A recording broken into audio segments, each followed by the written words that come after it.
Hi, Davy. I'm awesome. Welcome to Baby's Awesome Wrestling, where I review wrestling and things, all from the perspective of a fan, not an insider. So this past week, we had AEW's WrestleDream 2025, live from St. Louis, Missouri. Let's get into it. Well, when it opened, it actually was in the middle of a 0 hour, or in this case, they were calling it the Tailgate Brawl, between FTR and Jet Speed. It was a match that started in the 0 hour and didn't finish, so it was spilling over. So I guess this is the first match of the night. I mean, it was good. Good match between the two teams. It's kind of cool that it spilled over. And it went into some good old-fashioned heel manager stuff, as Stokely Hathaway grabbed Mike Bailey's foot and held it while Cash Wheeler got the pin on him. Reminiscent of things like Bobby the Brain Heenan doing that for Rick Rude against the Ultimate Warrior. Like I said, it was good, and it was kind of cool that it actually spilled out. So we'll start this with a 3 out of 5. Yeah! Then the first official match of WrestleDream. Everyone banned from ringside. The Toxic Spider, Tekla, versus Jamie Hayter. It was really good. And like most matches I see her in, the one that was really impressive was Tekla. But it went to 2 Haterades, and Tekla was out. Jamie Hayter got the pin and the win. And it was good enough to open the night with a 4 out of 5. Yeah! Then, a $500K match. Me and the winners were getting a $500,000. The Young Bucks versus Jurassic Express. And it was also kind of funny because, you know, messing with the Young Bucks and how they're broke, they came out as the $32.17 bucks. It was a great match between two tag teams and had some funny moments, like got a good old-fashioned chicken fight, and it went until Jurassic Express was able to pick up the win against the Young Bucks, meaning that the Young Bucks are still poor. Then as they were celebrating, and Jurassic Express was offering to give some of the money to the Young Bucks, out came Don Callis family members Josh Alexander, Vance Archer, and Mark Davis to beat up Jurassic Express. The Young Bucks looking like, are they going to help? Are they not going to help? Well, they didn't. They left, but it's okay because Kenny Omega came out to even up the numbers. Like I said, this match was really freaking good, though. 5 out of 5. Yeah! Then a Tornado Trios match. The Hurt Syndicate versus The Demand. It was a good match. Competitive. Cool things like, you know, the Gates of Agony picking up Shelton Benjamin and powerbombing him onto Bobby Lashley through a table. But it came down to a spear from Bobby Lashley on one of the Gates of Agony to get the pin and the win for the Hurt Syndicate, and apparently this now means that they are the #1 contenders for the Trios Championships. This one wasn't fantastic, but I will give it its props. It was good. 3 out of 5. Yeah! Then for the TNT Championship, Mark Briscoe challenging Kyle Fletcher. Both of them having 2 wins over each other each. It was a great match, and honestly, this is the kind of match that I feel is going to build up Kyle Fletcher. Because just things like his ring awareness. Literally getting a J driller, but being saved by getting his finger on the ropes. Saved by a finger. The awesomeness continued. Kyle Fletcher's brainbuster wasn't enough to get Mark Briscoe down, so it took a top rope brainbuster to get Mark Briscoe down for the pin, and Kyle Fletcher is still the TNT champion. Like I said, this match, it was chaotic and awesome. I love it. It was 4 out of 5.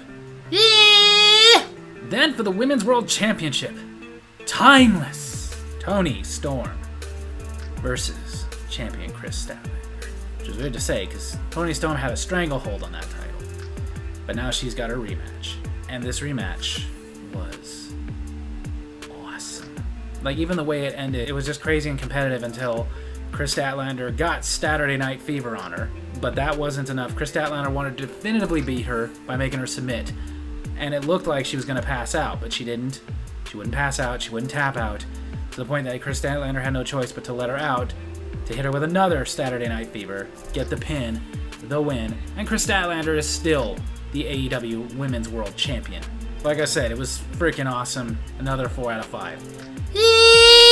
And then right after, as Chris Statlander is celebrating, out comes Mercedes Moné, who is excited because she has tied Ultimo Dragon's record of holding 10 different championships across multiple organizations. And she very disrespectfully told Chris Statlander to get out of her ring, while she made an impromptu challenge to any women's champion at all in the back to come out and face her. That it would be title for title. TBS Championship, which she is officially the longest reigning TBS champion, against any other champion title for title. And out came the interim Women's World Television Champion from Ring of Honor, Mina Shirakawa. So an impromptu title match. Let's do this. It was a standard match. Mercedes Moné, of course, cheating, even with the way she won, which was getting a roll-up and putting her foot on the ropes for leverage. But that was enough. She won. She is now the Ring of Honor Interim Women's World Television Champion, which means that she has now officially broken Ultimo Dragon's record, being the first wrestler to have 11 championships. In the couple of days it's been since that event and me recording this, she has now made it 12. So all of that is exciting, but the match itself was just kind of standard, and we kind of figured that once it happened, they were going to let her break the record. So where it was really good, I wouldn't say it got to a 4, but a very solid 3 out of 5. Yeah! Then for the AEW World Tag Team Championships, Don Callis' Kinosuke Takeshita and Kazuchika Okada versus champions Brodito. This match again was freaking awesome. And it was the great awesome of it was unpredictable. We had no idea who was going to walk away with the Tag Team Championships. Even though, yes, there is dissension between Takeshita and Okada. Would they become Tag Team Champions and that dissension spill over? Or would they not and the dissension grow? We didn't know. And even the way it ended, though, perfectly building that. As Okada went for the Rainmaker and missed and got Takeshita, but did not seem all that upset about it.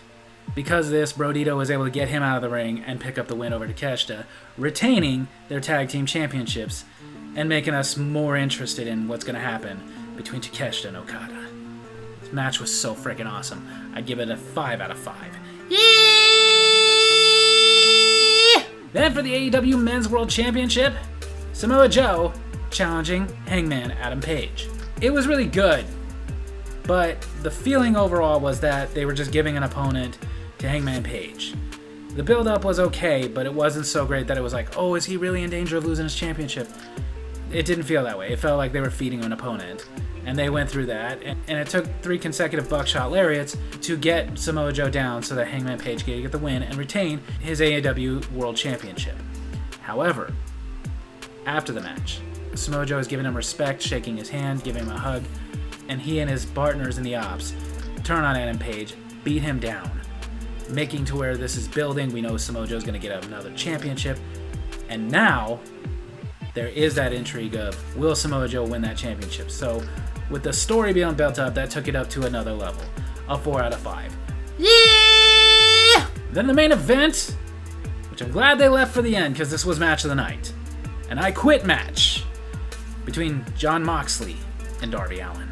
Of course, the Death Riders got involved, but Darby Allin was able to fight them off at first by spraying chemicals into their eyes. But even still, eventually it wore off and they overpowered it and were beating down Darby Allin, doing something new by filling up a fish tank and trying to drown him in it. But then the lights went out. We didn't know what was going to happen, but then we found out. The lights came back on. It's Sting!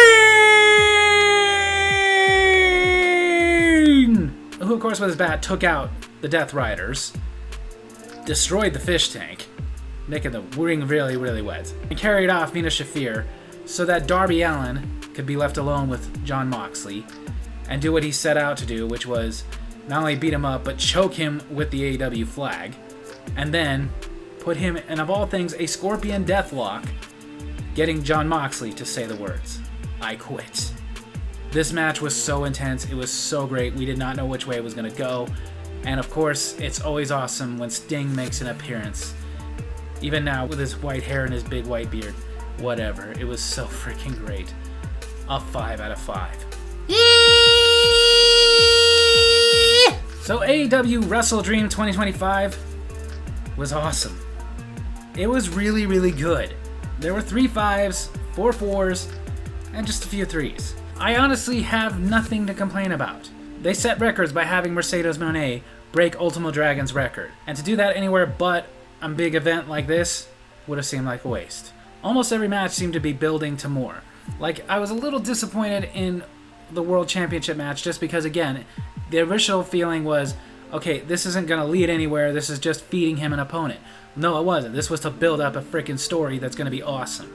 The tag team title match. Not only was this an actual rivalry this time for Brodito, but it was a big win for them, plus building up this clash that we know is coming, between Konosuke Takeshita and Kazuchika Okada. The TNT Championship match was awesome. I love how they're building up Kyle Fletcher. I definitely see future world champion in him.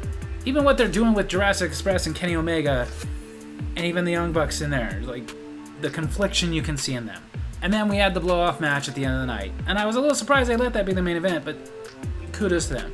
Because that was match of the night. It was so awesome. Not just for its brutality, but the story being told in it. And the fact that there was no guessing of what was going to happen. And again, to not only give us that, but to have a nostalgic feel to it, with Sting returning to help his former partner Darby Allin. It was so cool. It was so awesome.